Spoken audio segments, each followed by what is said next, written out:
Hey, welcome back. Let's talk about the do's and the don'ts of dormant Bermuda grass. Let's talk about the don'ts first. So number one thing, don't fertilize your dormant Bermuda lawn. It just does not need it. It's going to be a complete waste of money.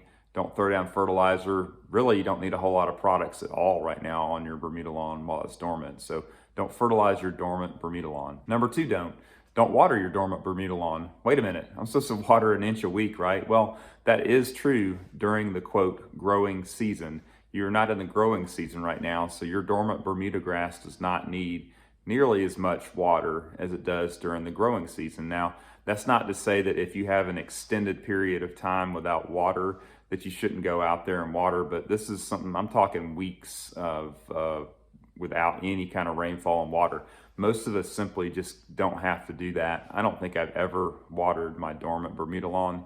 Neither have my neighbors, and all of our lawns turn green this spring just the same. So don't waste time watering every week on your dormant Bermuda lawn. All right, number three, don't mow it. You don't need to mow it right now. You don't need to start pre-scalping. It's January. You're about to start seeing videos telling you to start getting out there and putting products down, start pre-scalping it.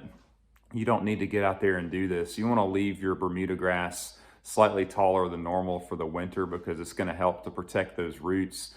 Here in the southeast, we'll have a lot of different upswings in the temperature that'll make you feel like it's spring and, oh, I should get out there and scalp it. And then the next week it'll follow up and drop down into the freezing. So you don't need to put that extra foot traffic on the lawn. You don't need to put that equipment and that mower on the lawn.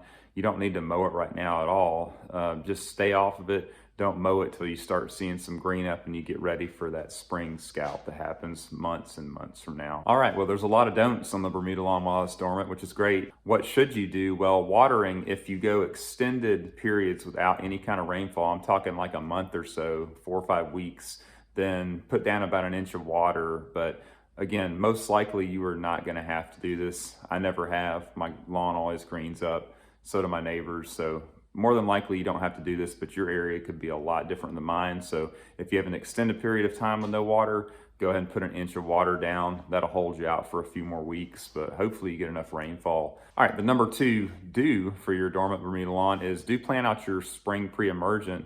I'll link below my video on 5 basics to a nice green Bermuda lawn. Pre-emergent is one of the most important things and one of the early steps you're gonna do this spring to help keep a weed-free lawn all season. So do get your pre-emergent plan and get ready to do that. When your soil temps cross over 55 degrees, that's when you're gonna wanna think about putting down your spring pre-emergent. For me here in Northeast Georgia, that can be anywhere from February to March. So that's coming up pretty soon. So do plan out your spring pre-emergent. All right, number three, do get your equipment serviced up and ready. If you're like me, you have a pretty long season. Maybe you didn't winterize. Go ahead and start thinking about getting your oil change, your blades sharpened, your spark plugs, your air filters. Go ahead and get your equipment cleaned up, serviced, and ready so you're ready to go this spring. Okay, so another thing that you can do if you really are itching to get out there on the lawn, don't do anything to your grass, but start working on your landscape. And right now is a great time to prune your trees while there's no leaves on them. I'll actually be doing that in an upcoming video pretty soon. Another thing to think about is shrubs. If you have any areas that you're planning on planting some new shrubs, this really late winter, early spring is a great time to get out into your yard and start planting those shrubs before we get into the really warm temperatures. So those are some things that you can do in your lawn if you're just itching to get out there and get something done. All right, lastly, just enjoy the off season. There's nothing wrong with having a little bit of downtime right now.